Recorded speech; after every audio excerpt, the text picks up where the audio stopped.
तो hello students, हम लोगों ने वेक्टर का एडिशन और सब्सट्रैक्शन सीख लिया।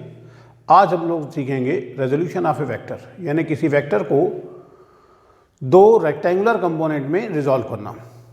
कर तो हम लोग तीन कंपोनेंट्स में भी सकते हैं, लेकिन आज हम लोग केवल दो रेक्टेंगुलर कंपोनेंट्स, रेक्टेंगुलर माने आयताकार घटक, या इसी को हम लोग परपेंडिकुलर कंपोनेंट्स भी कहते हैं। ठीक, ऐसे कंपोनेंट्स जो एक दूसरे के परपेंडिकुलर हों, ठीक है, उन्हें हम लोग एक दूसरे के परपेंडिकुलर कंपोनेंट्स कहते हैं। ठीक, या रेक्टेंगुलर कंपोनेंट्स भी कहते हैं, क्योंकि रेक्टेंगल की दोनों साइड्स जो होती हैं, ठीक है, वो भी एक दूसरे के परपेंडिकुलर होती हैं, लेंथ ऑफ इट। ठीक, तो चलिए देखते जरा ये रेजोल्यूशन, ठीक है, ऑफ ए वेक्टर या किसी वेक्टर को वियोजित करना या रिजॉल्व करने का मतलब होता है उसको तोड़ देना। ठीक, अगर किसी वेक्टर को हम दो या दो से ज़्यादा, टू और मोर देन टू ऐसे कंपोनेंट्स में जो है वो तोड़ ले, रिजॉल्व कर ले, ठीक है, कि उनका रिजल्टेंट जो है, जो हमने मान ली किसी वेक्टर के तीन कंपोनेंट किए, तो ये उस वेक्टर के कंपोनेंट यानी उस वेक्टर के भाग तब कहलाएंगे जब इनका रिजल्टेंट यानी इनका अगर जोड़ा जाए फिर से, तो फिर से वही वेक्टर मिल जाए। मान लिया आपने किसी वेक्टर ए के आपने कहा ये हमने तीन कंपोनेंट किए बी सी डी, तो ये बी सी डी ए के कंपोनेंट कब कहलाएंगे? जब बी सी डी को अगर ऐड करें तो फिर से वो वेक्टर ए बन जाए। तो कहते हैं कि अगर हम किसी वेक्टर को दो या दो से अधिक ऐसे भागों में तोड़ लें कि उनका संयुक्त प्रभाव माने कंबाइंड इफेक्ट मतलब उनका रिजल्टेंट वही दिया गया वेक्टर हो, गिवन वेक्टर। ठीक है, तो ये जो कंपोनेंट्स हमने किए हैं, ठीक है, ये उस वेक्टर के कंपोनेंट्स कहलाते हैं। ठीक है, और ये फिनोमेना जो है, ठीक है, ये रेजोल्यूशन ऑफ ए वेक्टर या किसी वेक्टर का वियोजन कहलाता है।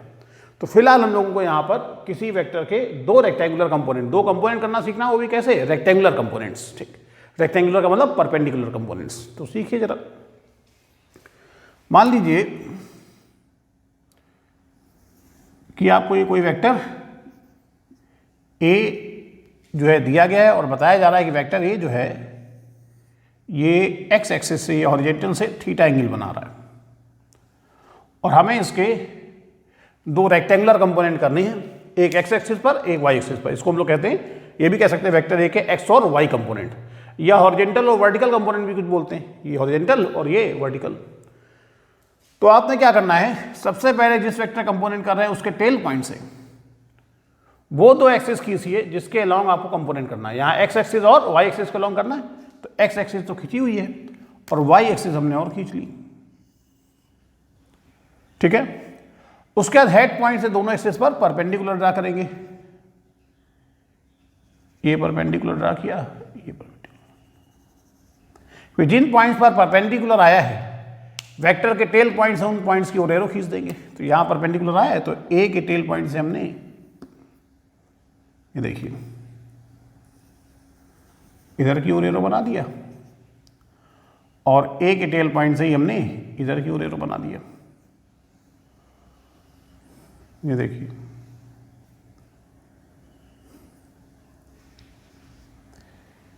तो ये हमको दो नए वेक्टर मिल गए, आप कह सकते हैं ओपी और ओक्यू। ये ओपी और ओक्यू जो दो वेक्टर मिले हैं, अगर आप देखें तो ये एक दूसरे के परपेंडिकुलर हैं। ठीक है, और अगर इसको नाम दे दें हम, यही जो दो वेक्टर आए ना, यही वेक्टर ए के दो कंपोनेंट कहलाते हैं। ये कहलाता है एक्स एक्सिस के अलोंग कंपोनेंट, यानी एक्स अक्ष के अंदिश घटक, वेक्टर ए के घटक माने दो टुकड़े। इसको हम लोग नाम दे सकते हैं वेक्टर ए एक्स, यानी वेक्टर ए का एक्स कंपोनेंट, और ये है वेक्टर ए का वाई कंपोनेंट। वेक्टर ए का एक्स अक्ष पर घटक, वेक्टर ए का वाई अक्ष पर घटक। अच्छा, अब आप ये भी देखें अगर कि दो वेक्टरों को जोड़ने का जो पैरेललोग्राम मेथड बताया था उसके हिसाब से देखें तो ये एक समांतर चतुर्भुज है पैरेललोग्राम, और वेक्टर ए एक्स और वेक्टर ए वाई इसकी दो एडजेसेंट साइड्स हैं, यानी दो संलग्न भुजाएं हैं। तो पैरेललोग्राम मेथड के हिसाब से ये जो है ये इन दोनों वेक्टरों का क्या हो जाएगा? रिजल्टेंट हो जाएगा। तो ए एक्स और ए वाई ये वेक्टर ए का रिजल्टेंट हो जाएगा। तो vector A equal to A X vector plus A Y vector. Vector A बराबर हो गए A X vector plus A Y vector के। तो पैरेललोग्राम मेथड से समांतर चतुर्भुज से साफ साफ दिखाई दे रहा है कि इसका और इसका रिजल्टेंट ये वेक्टर होगा। ए एक्स और ए वाई इस पैरेललोग्राम की दो एडजेसेंट साइड्स हैं, इसलिए इसका रिजल्टेंट वो डायगोनल होगा जहाँ से दोनों वेक्टर खींचे गए। कहाँ से खींचे गए? ओ पर, तो ओ से खींचा गया डायगोनल, ये रिजल्टेंट होगा। तो पैरेललोग्राम मेथड से साफ साफ दिखाई दे रहा है कि इसका रिजल्टेंट ए होगा, यानी ये दोनों मिलकर ऐड होकर वेक्टर ए दे रहे हैं, तो इसलिए ये दोनों वेक्टर ए के कंपोनेंट्स कहलाएंगे। चूंकि एक दूसरे के परपेंडिकुलर हैं तो इनको हम परपेंडिकुलर कंपोनेंट कहते हैं। ये कंपोनेंट एक्स एक्स पे मिला है तो इसे वेक्टर ए का एक्स घटक कहते हैं, ठीक, एक्स कंपोनेंट, और इसे वेक्टर ए का वाई कंपोनेंट कहते हैं, ठीक, क्लियर है? ठीक, अब कंपोनेंट तो कर लिए, अब इसकी वैल्यू निकालनी है। तो अगर इस ट्राइंगल एस ओ पी में देखें, in triangle S O P और इसका कॉस लें तो कॉस थीटा इक्वल टू हो जाता है O P upon O S, ठीक है। इसको कॉस लेंगे तो O P upon O S. O P क्या है सर? वेक्टर ए एक्स है, वेक्टर ए एक्स नहीं है। जब साइन कॉस लेते तो हमें सिर्फ ट्राइंगल की साइड की लेंथ से मतलब होता है। तो ओ पी क्या है? वेक्टर ए एक्स की लेंथ, और किसी वेक्टर की लेंथ यानी उसका मैग्नीट्यूड, और किसी वेक्टर का मैग्नीट्यूड कैसे दिखाते हैं? ऊपर से एरो हटा देते हैं। ऐसे ही वेक्टर ओ एस क्या है? वेक्टर ए की लेंथ है, ए की लेंथ यानी ए का परिमाण, तो केवल ए लिख दिया, ठीक। तो cos theta equal to A x upon a, तो ए एक्स इक्वल टू आ गया ए कॉस थीटा। तो ये वेक्टर ए का जो हमने एक्स एक्सिस पर कंपोनेंट किया था, ये उसका मैग्नीट्यूड आ गया, ठीक। भाई वेक्टर ए तो आपको गिवन वेक्टर है, गिवन वेक्टर माने इसका मैग्नीट्यूड आपको पता होगा, वो रख देंगे, और वेक्टर पता है यानी उसकी डायरेक्शन भी पता होगी, तो थीटा भी पता होगा, तो यहाँ रख देंगे, तो हमें जो हॉरिजॉन्टल कंपोनेंट किया उसका मैग्नीट्यूड मिल जाएगा, ठीक। अब इसी ट्राइंगल में अगर हम लोग साइन लें, साइन थीटा, तो इसका साइन लेंगे तो ये हो जाएगा S P upon OP, sine theta S P upon OP. और एस पी की वैल्यू अगर आप देखेंगे तो ये इसके बराबर होगी, तो एस पी की जगह लिख दिया O Q, O Q sorry sine theta जो होगा वो होगा S P upon O S, S P upon O S, ठीक है। और एस पी ये इसके बराबर है, पैरेललोग्राम की आमने सामने की साइड्स इक्वल होती हैं, ठीक है। तो एस पी की जगह लिख दिया ओ क्यू और अपॉन ओ एस।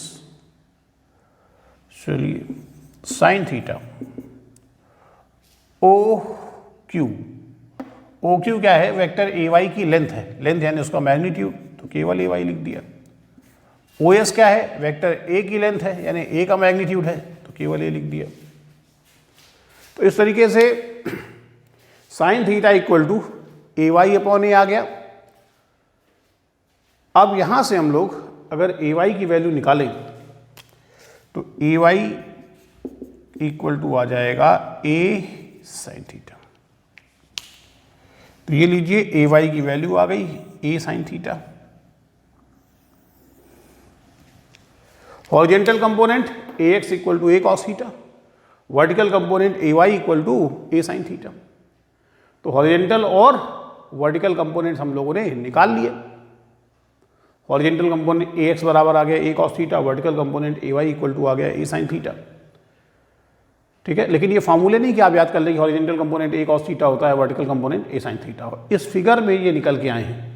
हम लोगों को इसका मेथड पता होना चाहिए, निकालना कैसे है। सबसे पहले जिस वेक्टर कंपोनेंट कर रहे हैं उसके टेल पॉइंट से हम लोगों ने एक्स एक्सिस और वाई एक्सिस खींची, ठीक। जो ही नहीं कि हमेशा एक्स और वाई कंपोनेंट ही करने हो, कभी किसी और डायरेक्शन में करने पड़ सकते हैं। तो जिस डायरेक्शन में कंपोनेंट करने हैं पहले हमने उसके टेल पॉइंट से उस डायरेक्शन में एक्सिस खींच ली, ठीक। फिर हेड पॉइंट से दोनों एक्सिस पर परपेंडिकुलर ड्रा किया। जहां पर परपेंडिकुलर गिरा, यहाँ कहाँ गिरा है? एस से परपेंडिकुलर, एक तो पी पे गिरा, दूसरा क्यू पर। तो वेक्टर जिसके कंपोनेंट कर रहे हैं उसके टेल पॉइंट से हम पी और क्यू की ओर एरो खींच देंगे। ये जो दोनों वेक्टर मिले यही वेक्टर ए के दो रेक्टेंगुलर कंपोनेंट हो जाएंगे, ठीक।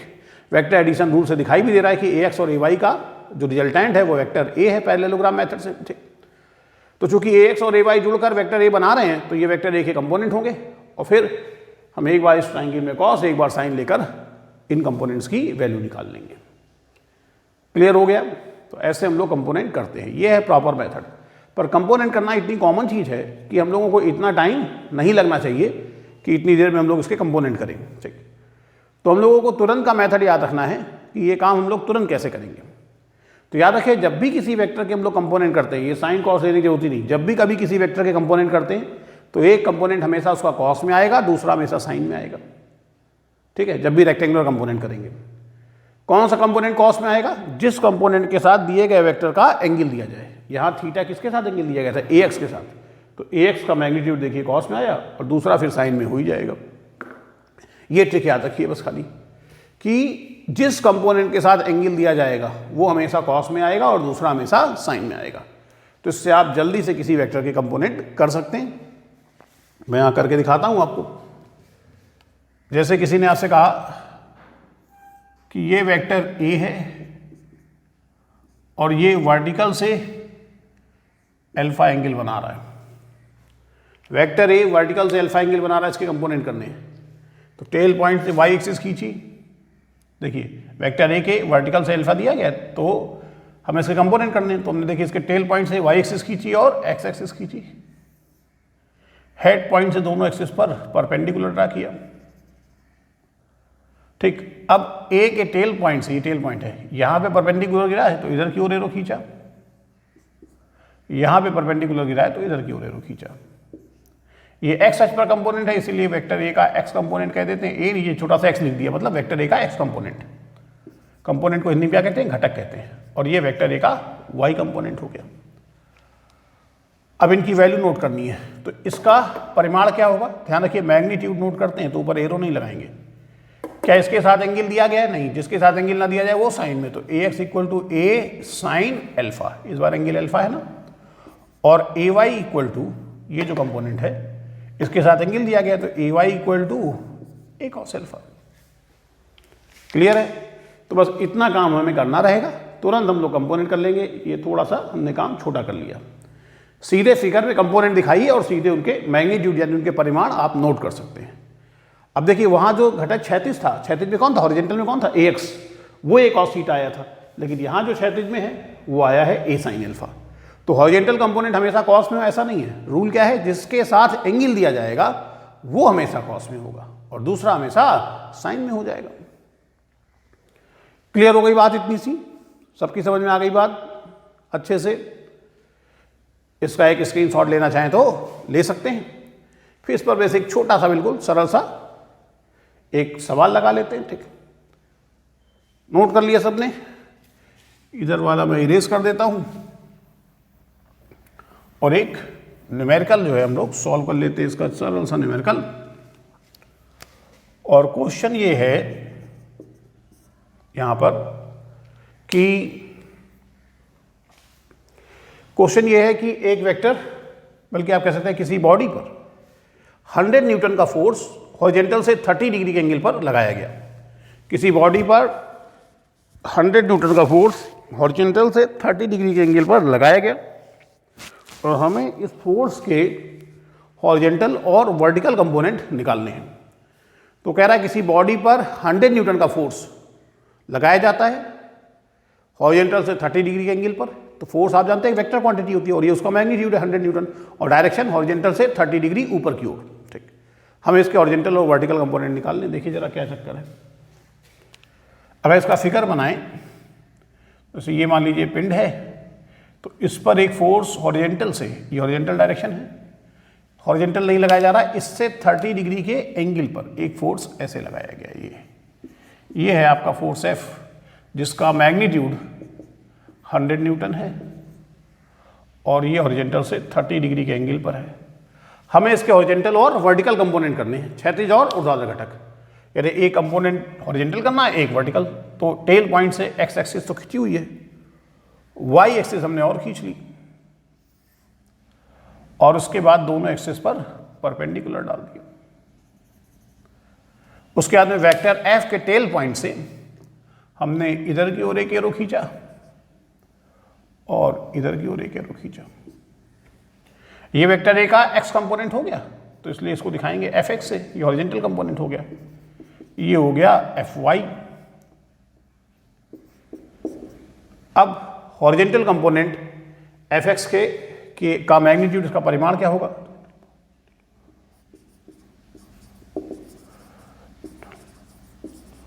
हॉरिजेंटल कंपोनेंट को हिंदी में लिखेंगे क्षैतिज घटक, एफ एक्स, ऊपर एरो नहीं लगाएंगे क्योंकि मैग्नीट्यूड लिख रहे हैं, क्या हो जाएगा एफ, एंगल इसके साथ दिया गया तो एफ कॉस 30, ठीक है। एफ की वैल्यू क्या है, परिमाण क्या है इसका 100, और कॉस 30 की वैल्यू होती है √3/2, 2 से 2 कैंसिल, और यहां से एफ एक्स की वैल्यू निकल आई 10 नहीं, 2 से 10 कैंसिल, 5√3, 5 यानी 50√3 न्यूटन, ठीक है। 2 से 10 कैंसिल करिए 5 आएगा और एक 0 और 50√3 न्यूटन। ये हम लोगों ने हॉरिजेंटल कंपोनेंट निकाल लिया। और वर्टिकल कंपोनेंट जो है एफ वाई, वर्टिकल कंपोनेंट ऊर्ध्व घटक, एफ वाई इक्वल टू हो जाएगा एफ साइन 30, क्योंकि उसके साथ एंगल नहीं दिया गया, जिसके साथ एंगल ना दिया जाए वो साइन में। एफ की वैल्यू 100, साइन 30 की वैल्यू 1/2, तो एफ वाई इक्वल टू आ गया 50 न्यूटन। कोई दिक्कत हो बताइए। तो हमने फोर्स एफ के ये दो हॉरिजेंटल और वर्टिकल कंपोनेंट कर लिए। इसका हॉरिजेंटल कंपोनेंट जो था, जो क्षैतिज दिशा में था, वो है 50√3 न्यूटन, और जो वर्टिकल डायरेक्शन में है वो है 50 न्यूटन। क्लियर हो गई बात सबको? सबकी समझ में आ गई बात? ठीक।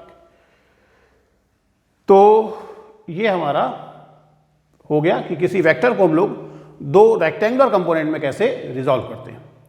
अच्छा, कुछ लोग ये कहते हैं कि सर आप कह रहे थे कि अगर किसी वेक्टर के हम कंपोनेंट करते हैं तो ये कंपोनेंट तभी कहलाएंगे जब उनको जोड़ने पर, उनको ऐड करने पर फिर से वो दिया गया वेक्टर मिल जाए। तो यहां तो अगर हम 50√3 और 50 को ऐड करें तो 100 नहीं बन रहा है। क्या 50√3 और 50 वेक्टर है? वेक्टर नहीं है, तो इन वेक्टर्स के मैग्नीट्यूड है। इसके कंपोनेंट किए तो ये दो वेक्टर आए। अब इनको हमें ऐड करना है। कैसे ऐड करेंगे? वेक्टर मेथड से ऐड करेंगे। जब इनको वेक्टर मेथड से ऐड करोगे तो ये वेक्टर आ जाएगा। वेक्टर मेथड से ऐड करने का तरीका दो हैं, या तो ग्राफिकल मेथड या फार्मूला। अगर फार्मूला आप लगाओ तो देखो इस वेक्टर को ऐड करना है और इनके बीच का पूरा एंगल कितना है, एफ एक्स और एफ वाई के बीच का 90। तो formula R equal to √a² + b² + 2ab cos theta बताया था, उससे मैग्नीट्यूड निकालो। एफ एक्स और एफ वाई का रिजल्टेंट एफ मान लो और ये फार्मूला लगाओ, एफ इक्वल टू √a² यानी F X square plus F Y square plus 2 F X F Y cos 90 zero हो जाएगा। यहाँ एफ एक्स की जगह रख दो 50√3 और एफ वाई की जगह लिख दो 50। एफ एक्स पहले वेक्टर का मैग्नीट्यूड 50√3 रखा, ठीक, और एफ वाई रखो 50। सॉल्व करो, देखो एफ इक्वल टू 100 आ जाएगा बिल्कुल। ठीक, बात समझ में आ गई आपको? ठीक। तो वेक्टर का एडिशन वेक्टर मेथड से ही जोड़ेंगे। इनको वेक्टर मेथड जोड़िए, ये वेक्टर एफ निकल करके आएगा। सबकी समझ में आ गई बात? ठीक। तो इसका आपने एक स्क्रीनशॉट ले लिया होगा, इस क्वेश्चन का भी ले लीजिए। कर लिया आपने? चलिए देखते हैं अगला topic, finding the vectors from its rectangular components. Finding the vector from its rectangular component, ठीक, यानी जो किसी वेक्टर के दो रेक्टेंगुलर कंपोनेंट करते हैं, मैक्सिमम हम लोग रेक्टेंगुलर कंपोनेंट 3 कर सकते हैं। ठीक, तो अभी तो हमने 2 ही सिखा रहे हैं, ठीक है। तो जो 2 रेक्टेंगुलर कंपोनेंट्स किए हैं उससे वो वेक्टर कैसे निकालेंगे जिसके कंपोनेंट हैं। एक तो भी मैंने बता दिया कि रेक्टेंगुलर कंपोनेंट यानी बीच का एंगल 90 होगा। तो उन दोनों का जो रिजल्टेंट है वो हम जो रिजल्टेंट का फार्मूला बताया था, R equal to √a² + b² + 2ab cos theta, उससे रिजल्टेंट का मैग्नीट्यूड निकाल लीजिए और उसी में डायरेक्शन निकालने का फार्मूला बताया था, उससे डायरेक्शन निकाल सकते हैं। एक वो भी तरीका है। एक मेथड हम लोग और भी देख लेते हैं यहाँ पर। ठीक, ये बहुत छोटा छोटा लिखा है, ठीक, तो मैं बोल दे रहा हूँ फिर से क्या लिखा हुआ है। Finding the vector from its rectangular component, किसी वेक्टर के आयताकार घटकों से वो वेक्टर प्राप्त करना। ठीक, तो चलिए देखते हैं जरा कैसे करेंगे हम लोग। मान लीजिए कि ये कोई वेक्टर ए हमें दिया गया है,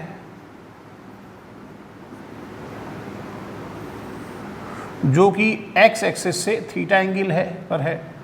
तो इसके कंपोनेंट्स हम लोग कर सकते हैं। टेल पॉइंट से एक्स एक्सिस खींची और वाई एक्सिस खींची, फिर हेड पॉइंट से दोनों एक्सिस पर परपेंडिकुलर ड्रा किया। ठीक, यहाँ परपेंडिकुलर गिरा तो ए के टेल पॉइंट से इधर की ओर खींच दिया। ए कंपोनेंट ये हो गया, ये वेक्टर ए का एक्स कंपोनेंट हो गया ए एक्स, और फिर ए के टेल पॉइंट से इधर की ओर खींचा, ये हो गया ए वाई। ये तो सब अभी सीख चुके हैं। हॉरिजेंटल कंपोनेंट AX के साथ एंगल दिया गया है, ठीक है, तो AX हो जाएगा A cos थीटा और AY हो जाएगा A sin थीटा, उसके साथ एंगल नहीं दिया गया है। तो यहाँ पे हमें ये बताना है कि अगर किसी वेक्टर के हमें हॉरिजेंटल और वर्टिकल कंपोनेंट पता है, ठीक, यानी AX और AY गिवन है और हमें A निकालना है, ठीक, तो देखिए कैसे करेंगे हम लोग। जरा इन दोनों इक्वेशन का स्क्वायर करके जोड़ दीजिए। इक्वेशन 1 का स्क्वायर किया और इक्वेशन 2 का स्क्वायर किया और ऐड कर दिए, ये करना है हमें, ठीक। तो देखिए इधर तो हो जाएगा AX square plus AY square, इधर हो जाएगा A square cos square theta plus A square sine square theta.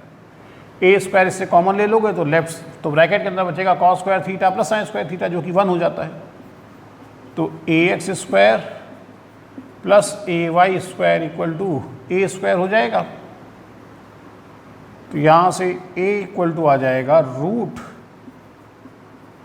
AX square plus AY square, ठीक। A इक्वल टू आ गया under root AX square plus AY square. ये हम लोगों ने अगर किसी वेक्टर A के दो कंपोनेंट AX Y हैं, ठीक, तो ये हम लोगों ने इस वेक्टर का मैग्नीट्यूड निकाल लिया कि वेक्टर A का मैग्नीट्यूड होगा under root AX square plus AY square. तो ये अगर हमें हॉरिजेंटल और वर्टिकल कंपोनेंट पता है तो ये उस वेक्टर का मैग्नीट्यूड निकालने फार्मूला है। क्या फार्मूला बना? A equal to under root AX square plus AY square, जहाँ AX क्या है, जो हॉरिजेंटल कंपोनेंट था, हॉरिजेंटल माने क्षेत्रीय घटक जो था उसका परिमाण है, मैग्नीट्यूड है, और AY क्या है, जो वर्टिकल कंपोनेंट था उसका मैग्नीट्यूड है। तो अगर किसी वेक्टर के हॉरिजेंटल और वर्टिकल कंपोनेंट पता हो और वो वेक्टर हमें निकालना हो, तो वेक्टर निकालने का मतलब उसका मैग्नीट्यूड और डायरेक्शन दोनों निकालनी है। तो ये मैग्नीट्यूड निकालने का फार्मूला हो गया A equal to under root AX square plus AY square. इससे हम लोग मैग्नीट्यूड निकाल लेंगे। यहाँ पर हॉरिजेंटल कंपोनेंट का मैग्नीट्यूड रखेंगे और यहाँ पर वर्टिकल कंपोनेंट का मैग्नीट्यूड रखेंगे और निकाल। रह गई बात डायरेक्शन की। तो अगर हम इसका tan ले लें तो tan थीटा, नाम दे दें इस ट्राइंगल को OPQS, तो इसका tan लेंगे तो QS अपॉन OS। क्लियर है? अच्छा, QS जो है ये इसके बराबर होगा, तो OP अपॉन OS। OP क्या है? वेक्टर AY की लेंथ, AY की लेंथ यानी AY का मैग्नीट्यूड। और किसी वेक्टर का मैग्नीट्यूड कैसे दिखाएंगे? ऊपर से एरो हटा दिया। OS क्या है? वेक्टर AX की लेंथ यानी AX का मैग्नीट्यूड। तो tan थीटा इक्वल टू आ गया AY upon AX। tan theta equal to AY upon AX।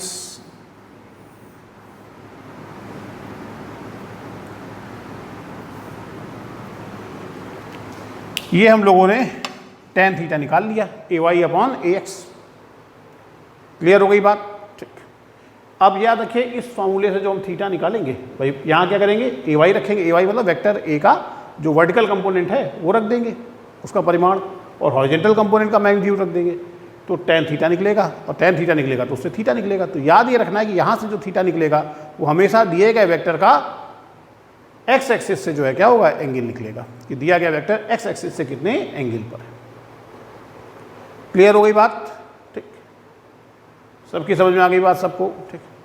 तो जब कोई दिया गया वेक्टर x एक्सिस से कितना एंगल बना रहा है, ठीक, निकालना x एक्सिस एंगल निकालना हो, तो tan theta equal to y component upon x component. ठीक। और अगर हमें इसी का इधर से एंगल निकालना हो तो कि y एक्सिस से कितना एंगल बना रहा है, ये मान लो अल्फा मान लें, तो y एक्सिस एंगल होता है tan अल्फा इक्वल टू, जब y एक्सिस से निकालते हैं तो x component upon y component. ठीक। जिस डायरेक्शन से डायरेक्शन निकाल लें वो कंपोनेंट नीचे रखेंगे। मैं निकाल के दिखा देता हूँ इधर। अब देखिए इस ट्राइंगल में आप इसका tan ले सकते हैं, तो लीजिए tan अल्फा इक्वल टू इस राइट एंगल ट्राइंगल में इसका tan लेंगे तो ये अपॉन ये PQ अपॉन OP। अच्छा, PQ बराबर होगा OS के, OS अपॉन OP। अब देखिए OS क्या है? OS यानी AX और OP यानी AY, horizontal component upon vertical. तो वाई एक्सिस से डायरेक्शन, वाई एक्सिस उसका एंगल अल्फा माना, तो वाई एक्सिस से डायरेक्शन निकालने formula tan alpha equal to X component upon Y component, और एक्स एक्सिस से डायरेक्शन निकालनी है अगर तो X axis direction Y component upon X component, ठीक। और इस फॉर्मूले से मैग्नीट्यूड निकाल लेंगे। तो अगर किसी वेक्टर के हमें हॉरिजॉन्टल और वर्टिकल कंपोनेंट दिए जाए तो इससे मैग्नीट्यूड और इससे या इससे डायरेक्शन निकाल सकते हैं। समझ में आ गई बात आपको? ठीक, एक न्यूमेरिकल ले ले छोटा सा सड़ा सा। तो आइए देखते हैं एक सड़ा सा न्यूमेरिकल। सड़ा सा सर जी, हाँ आर्टिकल को समझाना है, बस एक छोटा सा ले लेते हैं, बाकी फिर तो हम लोग ढेर सारे अच्छे अच्छे सवाल लगाएंगे ही। क्वेश्चन ये है कि किसी वेक्टर का हॉरिजॉन्टल कंपोनेंट √3 सेंटीमीटर है और वर्टिकल का कंपोनेंट 1 सेंटीमीटर है। Horizontal component √3 centimetre, vertical component 1 centimetre है। कह रहा है कि find the vector whose rectangular horizontal component, find the vector whose horizontal component is √3 centimetre and vertical component is 1 centimetre. वो वेक्टर ज्ञात कीजिए जिसका क्षैतिज घटक √3 सेंटीमीटर और ऊर्ध्व घटक 1 सेंटीमीटर हो। तो देखिए जरा कैसे करेंगे। क्या दिया गया है? क्षैतिज घटक दिया गया है √3 सेंटीमीटर, तो ये हो गया ax √3 सेंटीमीटर यानी मैग्नीट्यूड है, और वर्टिकल कंपोनेंट ay 1 सेंटीमीटर। और हमें क्या करना है? वेक्टर निकालना है। देखिए कैसे सॉल्व करेंगे। सबसे पहले वेक्टर का magnitude a equal to √ax² plus ay²। Horizontal component ax कितना है? √3, तो √3 रख दिया उसका स्क्वायर, ay 1 रख लिया उसका स्क्वायर, √3 का स्क्वायर 3 और 1 का स्क्वायर 1, 3 और 1 क्या हो गया 4, तो a इक्वल टू आ जाएगा √4 यानी 2 सेंटीमीटर।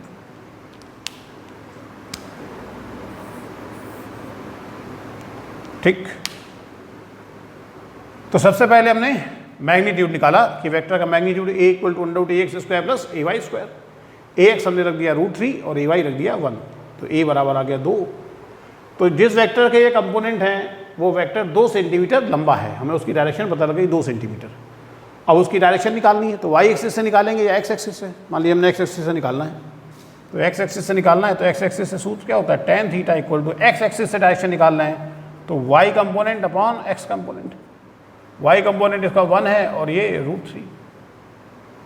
ठीक, तो 1/√3 tan 30 की वैल्यू होती है,